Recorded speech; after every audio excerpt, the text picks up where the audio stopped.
The great hall of Ironvale Palace had been dressed for a wedding. White lunar blossoms climbed every column. Candles by the thousands burned without smoke, held steady by the priests who lined the walls in silver robes.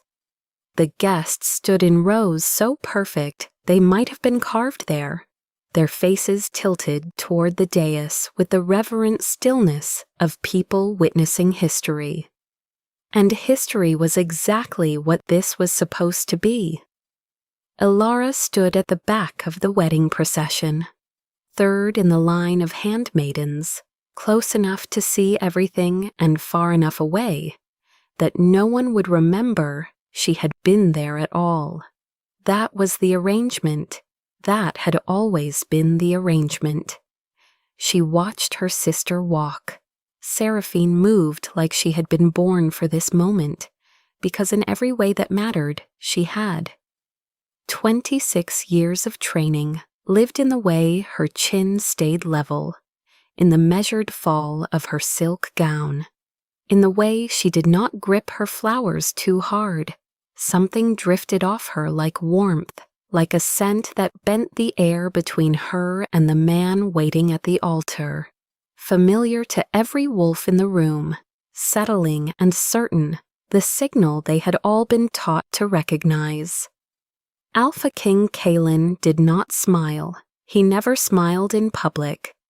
But the tension around his mouth eased slightly when Seraphine approached, and Elara recognized that for what it was, the relief of a man who had made a difficult decision and was moments from seeing it completed.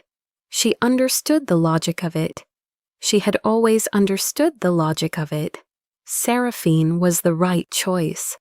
Seraphine had been prepared for this since childhood. A union between the Valen bloodline and the crown would stabilize 3 contested borders and quiet the northern packs who had been sharpening their grievances for a decade. It was clean. It was sensible. It asked nothing of chance. Elara told herself she felt nothing.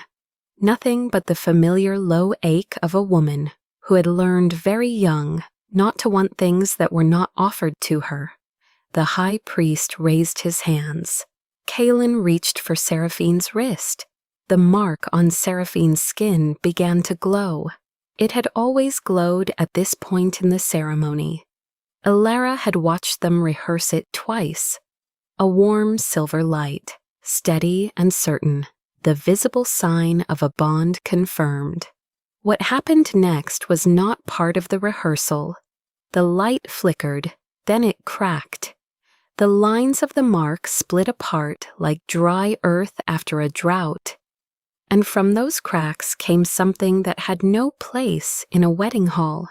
A thin, dark bleed, black as ink, running down the back of Seraphine's hand in slow and terrible silence. The hall went rigid, and then the moonlight moved. It came through the high windows in a single shaft, and it did not fall on the altar. It did not fall on the bride.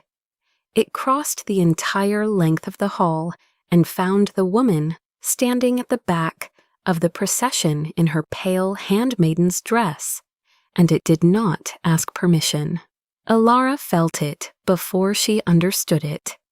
A pressure on her wrist, then a warmth, then something that opened inside her like a sound she had been hearing at the edge of her awareness her entire life, suddenly made audible. She looked down. A silver mark traced itself across her skin. She looked up. Every face in the hall had turned toward her. Lady Morwen's voice cut through the silence like a blade through silk. "Seize her." Elara did not run, because running would have confirmed the accusation before she had even heard it spoken aloud. Morwen's voice carried the polished authority of a woman who had conducted 1,000 ceremonies and broken a dozen political crises before breakfast. She stood at the edge of the dais and pointed with one long finger, and the weight of her conviction filled the room like smoke. Blood magic, she said. Someone has interfered with the sacred resonance. The mark was stolen. Darius was already moving. Seraphine's father had the broad build of a man who had spent his life reminding rooms that he was the most important person in them. He crossed to Elara in 6 strides, and the look on his face was not surprise. It was vindication. "Everything you became," he said, low enough that only she could hear. "You became under my roof. Do not speak as if this family owes you." She had heard versions of that sentence before. She had spent 20 years absorbing its logic. Kaelan's voice stopped Darius before his hand could close around Elara's arm. "No one leaves, no one is seized." The king had not moved from the dais. He stood with Seraphine's hand still loosely in his, and looked across the hall at Elara with an expression she could not read. Not anger, not accusation, the focused attention of a man trying to solve a problem before he named it. "The ceremony is suspended," he said. "The ritual has been interfered with. We will establish how before we establish by whom." It was not a declaration of her innocence, but it was a pause, and right now a pause was all she needed. She met his gaze across the length of the hall and said nothing. She had learned that too, how to let silence work for you. The room they gave her was not a cell, but it had only one door and a guard outside it. Elara sat on the edge of a chair that cost more than most pack families earned in a season and pressed her marked wrist against her knee, feeling the faint pulse of it. Kaelan arrived an hour later, alone except for Rowan, his beta, his childhood friend, the man who kept records of everything and forgot nothing. He asked his questions carefully, the way a man asks questions when he is genuinely uncertain which answers he will believe. Did she know what the mark was? No. Had she ever touched Seraphine's resonance deliberately? No. Had she wanted to become Luna? She looked at him steadily. "I did not ask your goddess to mark me, and I did not spend my life preparing to marry you." Something shifted behind his eyes. Not warmth. Something more careful than that. He was watching her the way he had watched her in the hall. Not as a threat, not as a prize, but as a variable he had not accounted for. "Then what did you spend your life preparing for?" he asked. She thought of maps, of the years she had spent in the palace library, tracing the borders of packs she had never visited, learning which rivers flooded in spring and which passes were navigable in winter. Of the small, quiet dream of a woman who knew she would never hold land of her own, and had decided to understand all of it instead. "Something smaller," she said, "and entirely my own." He left without telling her what he had decided to believe. She sat in the expensive chair and listened to the mark on her wrist pulse quietly in the dark. And she found herself wondering, against her better judgment, whether he had looked back at the door before he left. He had not. She told herself it did not matter. Seraphine came before dawn. She did not knock. She closed the door behind her and stood against it, and she looked, for the first time in Elara's memory, like a woman who had run out of performance. The years between them were not simple. Elara understood that.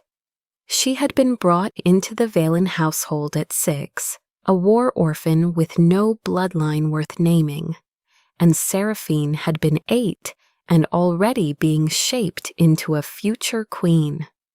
The competition between them had not been Seraphine's invention. It had been installed in them by people who needed one to fail, so the other could succeed. That did not make the memory of the torn examination paper any less real. That did not make the punishments Seraphine had received for being bested by a girl with no noble blood any less formative. Systems pressed down on everyone they touched, and everyone they touched eventually pressed down on something smaller. Seraphine's voice was very quiet. "Do you know what it took to become this?" she asked. "The schedule, the restrictions, the things I swallowed for years, so that my body would behave the way the ceremony required." "I know," Elara said. "Then give it back." The words arrived without heat, which made them worse. "Whatever this mark is, give it back. It belongs to me. It is the only thing in my life that was ever supposed to be mine." Elara did not answer immediately. She watched Seraphine's face for what it held beneath the demand, and what she found there was a grief so old it had turned structural. "I don't know how," she said finally, "and I'm not sure it would help you if I could." Seraphine stepped forward and, without quite planning it, touched the mark on Elara's wrist. The room went cold. The false mark on Seraphine's hand flickered and darkened and ran black again. A thin line of it curled from the cracked lines like smoke from a dying fire. They both looked at it. Elara understood something in that moment that she could not yet fully name. The mark on Seraphine's skin was reacting to the mark on hers, not with competition, but with recognition, as if the second thing had always known where the first had come from. Seraphine pulled her hand back and left without another word. Elara held her wrist in her lap and began, for the first time, to understand that whatever had been done to Seraphine had also, in some way, been done using her. Kaelan gave Rowan a list of things to find. Elara was given conditional freedom. She could move through the palace, but was always, she noticed, within sight of someone. She used the freedom carefully. The crisis arrived 3 days after the failed wedding in the form of a delegation from a small border pack called Ashfen. Their representative was a woman named Tova, roughly Elara's age, with the particular exhaustion of someone who had walked a long way to ask for something she was afraid to ask for. The pack was hungry. They had transferred the bulk of their stores to the Central Reserves as a condition of a treaty, expecting to receive supplemental supply before winter. The supply had not come. Seraphine heard the request in the small council chamber and responded with the calm precision of someone who had spent her life studying logistics. The Central Reserves are currently insufficient to absorb additional distribution. Opening them now creates a precedent that cannot be managed at scale. The correct solution is to defer and compensate in the spring. It was, in structural terms, not wrong. Elara looked at Tova's hands and thought about what spring meant to a pack with children. She spoke. She proposed cutting the surplus from the remaining wedding preparations, the feast stores, the imported delicacies held in anticipation of a celebration that would not happen. She suggested a request to the 3 largest allied packs for voluntary contribution, paired with a mid-season labor exchange that would benefit their harvest yields. She outlined a phased distribution that would address the immediate shortfall without triggering the precedent Seraphine had identified. Tova's expression changed. Elara did not look at Kaelan. She was too busy counting the gaps in her own plan, the places where she had moved too fast, where she had committed resources without confirming the numbers. There was a pack she had earmarked for labor exchange that she had not verified had the workers to spare. 3 days later, Seraphine found the gap before Elara did. She appeared in the doorway of the room where Elara was working through the figures and set a single sheet of calculations on the table. Greenvale Pack cannot fulfill the labor commitment you assigned them. They lost 40% of their working adults to the border fever last season. I have found an alternative. She tapped the page. You will want to adjust your projections. Elara looked at the calculations. They were correct. The alternative was better than the one she had been reaching for. You found this last night, Elara said. Not a question. I found it the same afternoon you presented the plan, Seraphine said. I waited to see if you would find it yourself. The silence between them had a different texture than it usually did. I should have asked more questions before I committed the numbers, Elara said. Yes, Seraphine did not soften it. You were trying to prove you could carry the whole thing alone. It was accurate enough that Elara did not argue with it. Kaelan reviewed both women's contributions that evening and said nothing about which was better. He looked at the combined plan for a long time, then looked at the two women who had produced it, then looked back at the plan. My father's advisors used to compete for his attention, he said. I watched it make every policy worse. I did not think to ask whether the structures I inherited encouraged the same thing.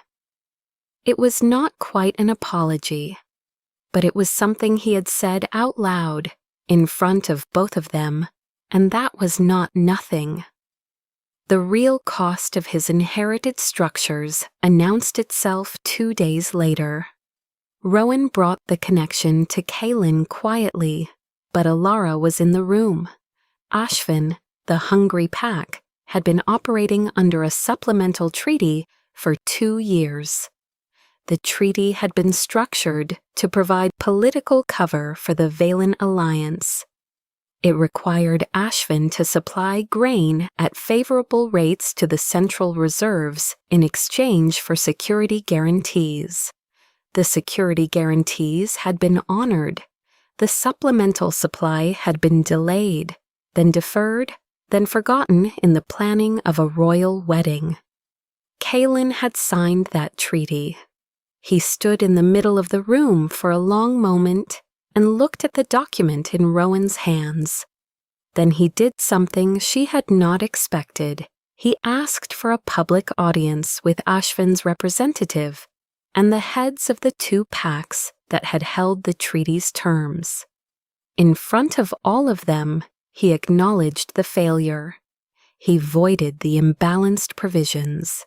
He restored the advisory seat of a counselor who had objected to the original treaty and had been quietly removed from correspondence as a result. The Valen Alliance sent a formal letter of displeasure within the week. Darius arrived in person. Kaelan received him politely and did not change his position. Elara heard about this secondhand from Rowan, who told it with the careful neutrality of a man reporting facts he found interesting.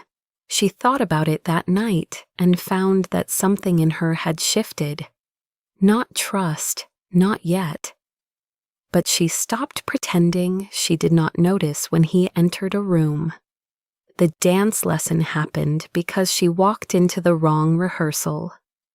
The palace was still technically preparing for a ceremony, a formal presentation to the assembled packs, if not a wedding, and someone had left the schedule of rehearsal rooms imprecise. Elara arrived looking for a records archive and found Kaelan standing in the middle of an empty ballroom with a look on his face that suggested he had also been expecting something else.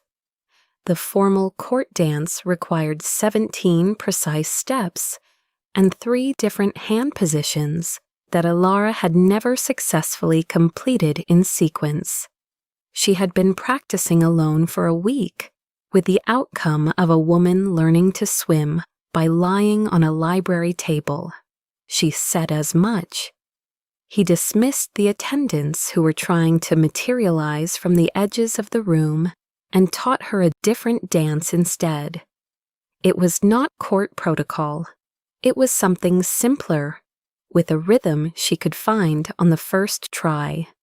And he told her without being asked that it was from a harvest festival in the Eastern Territories, a place where he had spent 3 months as a young man, learning to train scouts rather than sit in council meetings. She told him about the maps. He asked questions, real questions, the kind that required her to explain rather than simply answer. He wanted to know how she had learned to read elevation from symbol density, how she had developed her own notation for seasonal river patterns. They were not the questions of a man being polite to a woman he was responsible for. They were the questions of someone who had encountered something genuinely interesting and wanted to understand it. They danced without speaking for a while, and when the silence became comfortable rather than strategic, Elara noticed it. She filed it away the way she had learned to file things that mattered, and said nothing about it. But she noticed it. The mark on her wrist pulsed once, very gently, and then was still. The attack in the council hall came without warning, as attacks are designed to. The Alpha who moved was loyal to the Valen Alliance, and had apparently decided that the political cost of restraint had exceeded the political cost of action. He was across the room, and had a blade at Kaelan's side before the guards had completed their turn. The mark on Elara's wrist flickered. She felt it, the awareness of it, the faint pull toward the disturbance. And she felt also clearly and without ambiguity that she had a choice. She could step back, she could assess the situation from a safe distance and trust that Kaelan's guards would resolve it. That would have been the sensible thing. That would have been the self-protective thing. She moved through the crowd, not running, walking with the specific intention of closing the space between herself and the man on the floor, and the mark opened on her wrist as she walked.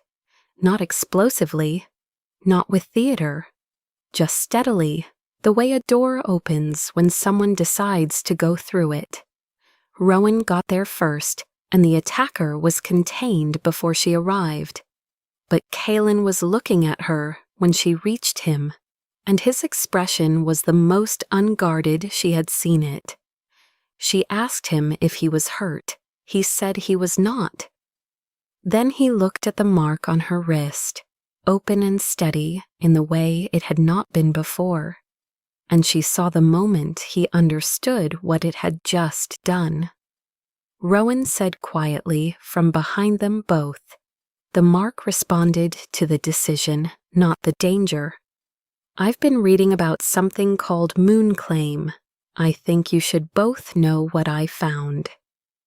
Rowan was thorough. He had spent a week going through records that should not have been difficult to access, but had been filed in ways that required patience to navigate. The persistence of the misfiling suggested it had not been accidental. He set out what he had found on the table in Kaelan's private study. The blood registry showed multiple entries under Seraphine's name that, on examination, contained volume and composition inconsistent with a single donor. Several of the oldest samples traced to a different source. A healer who had raised concerns about the collection practices had left the palace's employ under circumstances that Rowan described, with diplomatic understatement, as irregular. The medication Seraphine had been taking since adolescence contained a compound that did not appear in any official formulary. When analyzed, it created what the old texts called borrowed resonance, a false frequency that could mimic the markers of a mate bond in proximity-based tests and at the sensory range of a wolf's instinct. It could not create what a real bond created. It could not produce the exchange of genuine emotion between two bonded wolves. It could not make a king's senses settle the way they settled when they were truly at rest. Kaelan was very still for a long time. "I knew," he said finally. "I knew something was absent. I told myself it was the nature of a political match, that it would develop." Elara looked at him. "Did you choose her?" she asked. "Or did you choose the silence that came with her?" He could not answer that. She had not entirely expected him to. But the question sat in the room and did not leave. Rowan continued. The borrowed resonance had been constructed using moonclaim frequencies. Moonclaim was not a mate bond. The old texts described it as a recognition, an acknowledgement perhaps of a particular capacity in a person, the capacity to hear multiple packs at once, to hold competing needs without eliminating the smaller ones, to build agreement rather than enforce compliance. Rowan was careful to say the texts described it this way. Not that it was certain, not that it was science, only that this was what the old records believed it to be. Elara had shown these capacities as a child. The household records of her early years noted several incidents where she had sensed and resolved tensions between pack members that no adult had yet identified. Morwen had noted them too, in detail. The borrowed resonance placed on Seraphine had been built from Elara's blood, drawn in small amounts over years, on the pretense of routine checks, preserved and refined into a false signal that would pass scrutiny at a distance. Elara sat with this for a moment. She thought about the small needle-prick headaches of her childhood, attributed to everything except what they apparently were. She thought about Darius's voice, certain and unhesitating, telling her that everything she had become as she had become under his roof. He had not been wrong, he had simply omitted the cost. One more thing remained on the table. Near the bottom of the stack, Rowan had found a fragment, a single page from an older text, copied in a hand that was not Morwen's. It said, "A moonclaim released freely cannot be restored by ritual." But the texts record one case where something different formed after, not the same mark, but a new one. It requires no ceremony and no goddess. It requires only that both parties choose each other after all other bonds have fallen away. No one in the room spoke for a moment. Seraphine's vial was already there. She had left it in Elara's chamber 2 days prior, with a fragment of paper bearing a symbol none of them had recognized until now. Rowan identified it, the mark of the lower sanctum of the Moon Temple, the room where Morwen kept her private records. Seraphine had known, not everything, not the full architecture of it, but she had known that something in the bond was wrong. She had known that stopping the medication ended it. She had left the evidence in Elara's room without explanation. She had not yet decided to be saved, but she had begun to investigate the cage. They went to the sanctum that night. The records in Morwen's private archive were meticulous. 17 years of dosage logs, formulary notes in Morwen's precise handwriting, describing the refinement of the borrowed resonance through trial and iteration, lists of priests who had asked too many questions, cross-referenced against their dates of departure from the temple.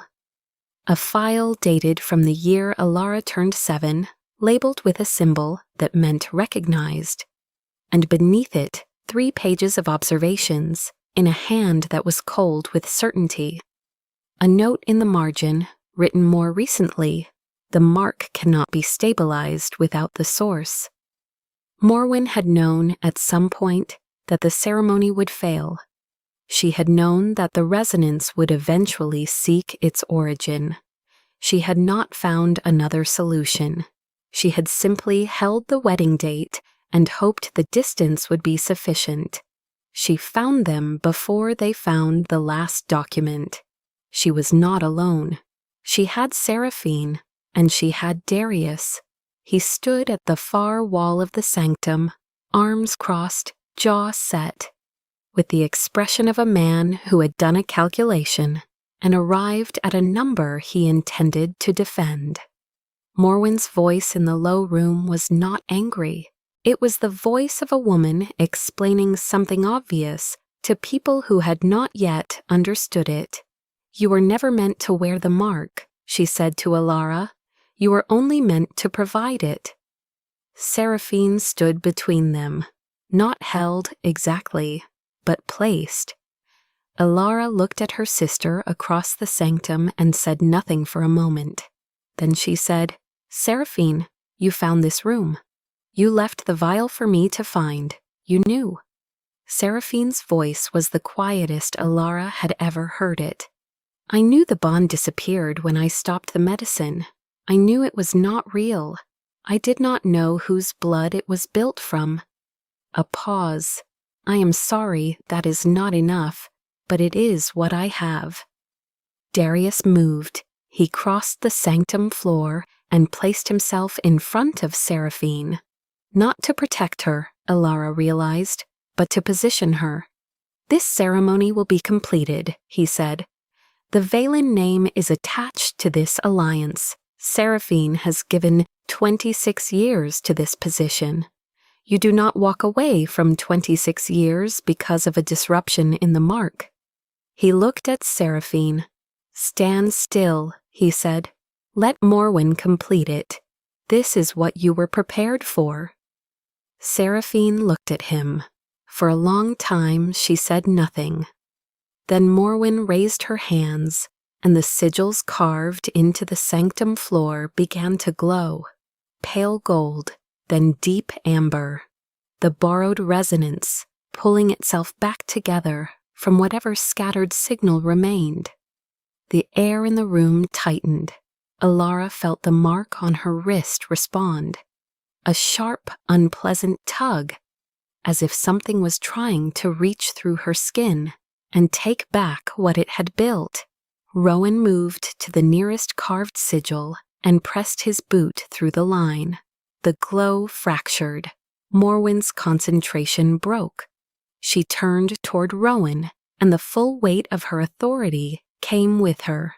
Not just social, not just ceremonial, but something older, tied into the stones of this room and the decades of practice she had conducted within it. Rowan took the blow and held his ground. Kaelan stepped forward. He could not use his wolf authority. The moment he reached for it, the borrowed resonance would recognize his signal and try to re-anchor.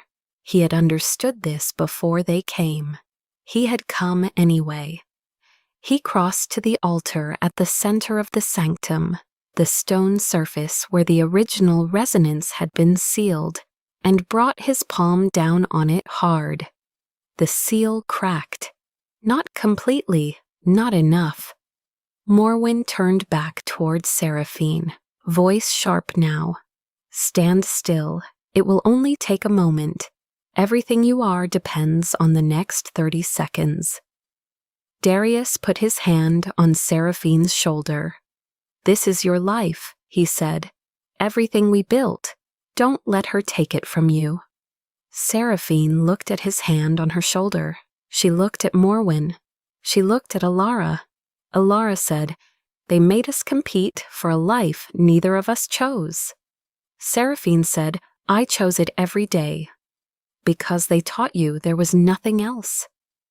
It was not absolution. It was not a promise that anything would be simple.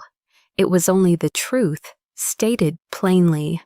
And Elara had learned that sometimes the truth was the only thing you could offer someone that they could actually use. Seraphine stepped back from her father's hand. Morwen moved to close the distance. Seraphine raised her own wrist between them. The mark on her skin was dark at its edges now. The borrowed resonance fraying without medication, without renewal, held together only by the strength of the sigils and the proximity of its origin. She looked at it. She looked at everything it had cost. Then she took hold of it with her other hand. It did not release easily.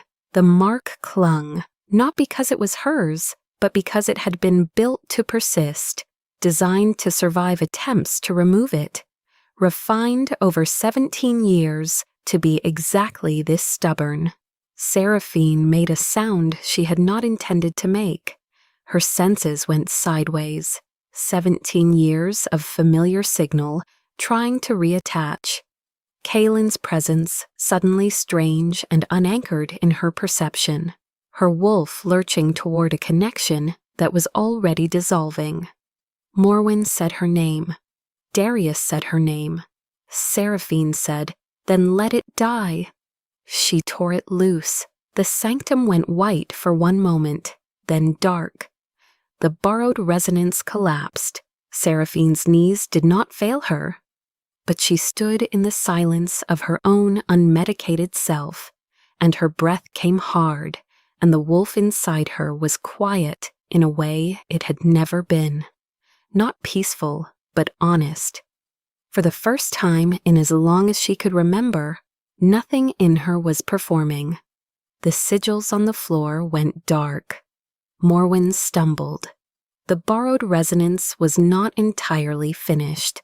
Its frequency was still attached to Elara's moon claim, and while it persisted there, even weakened, it would continue to complicate every bond it touched. Elara understood this without being told.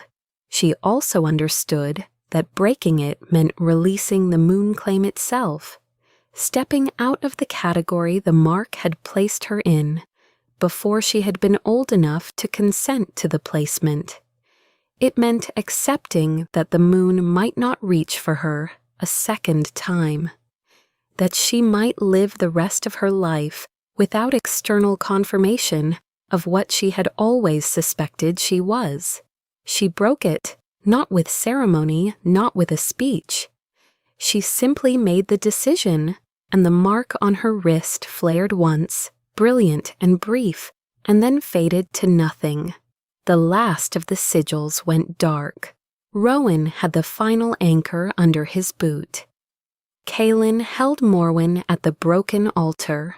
Darius looked around the sanctum and found that every person in it had made a choice he had not been consulted about. He looked at Seraphine last. She did not look away. Morwen was held.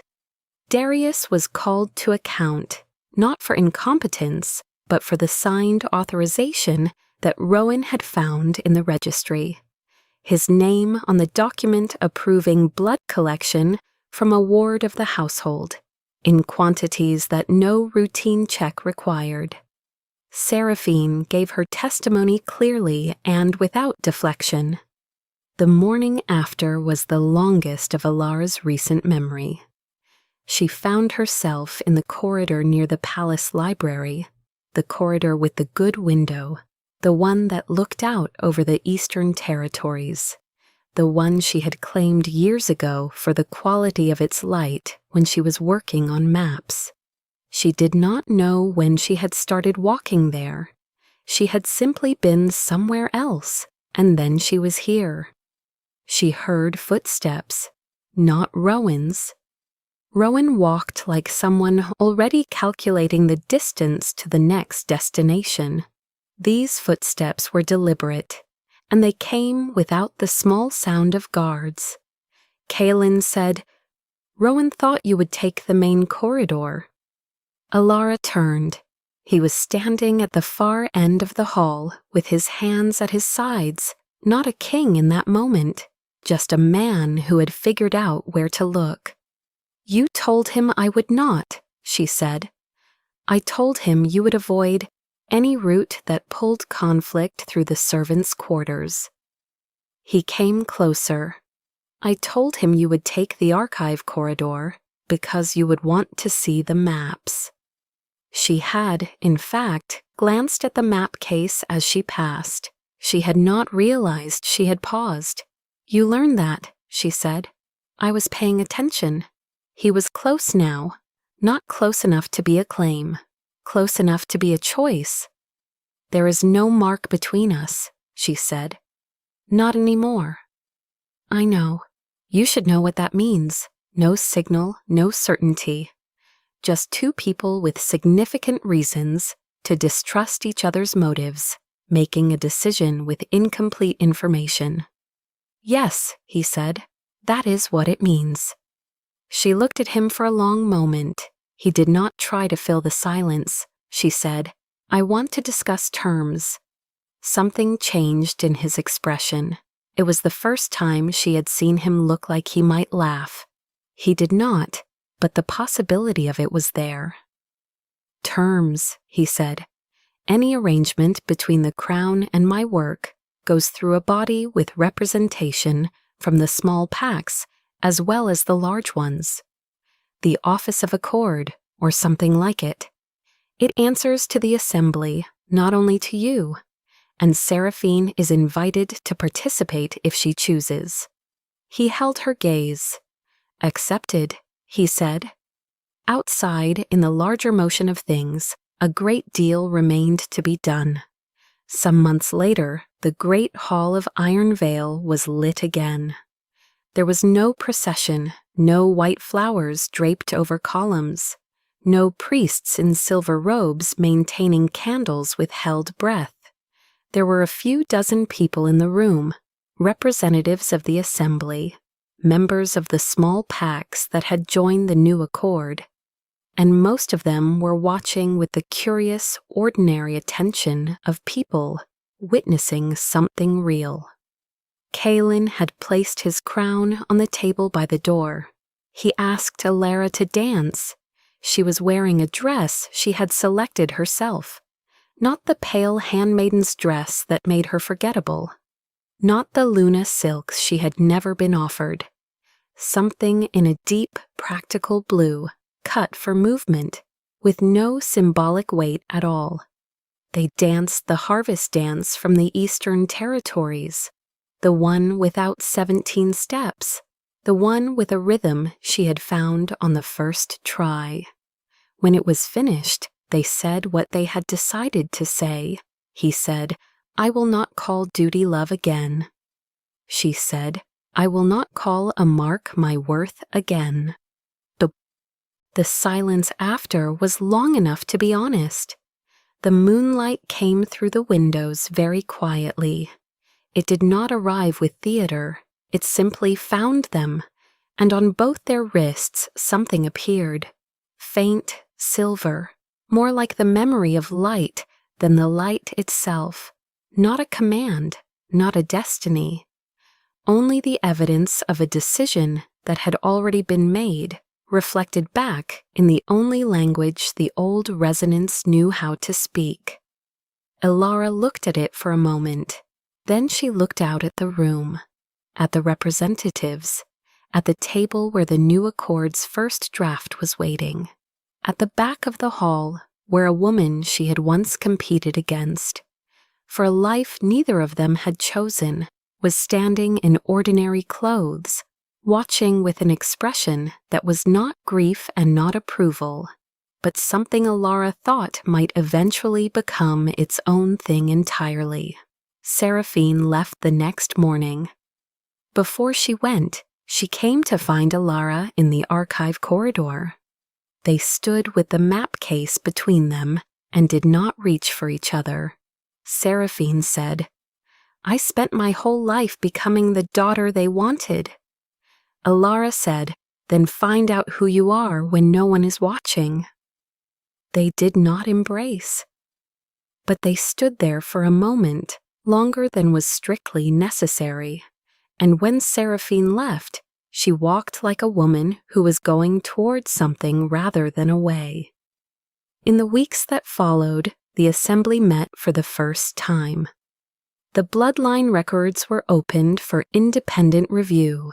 The question of rights for adopted children and those without noble lineage was entered formally into the proceedings, not resolved, not completed, but named and argued in the open, which was where such things needed to be argued.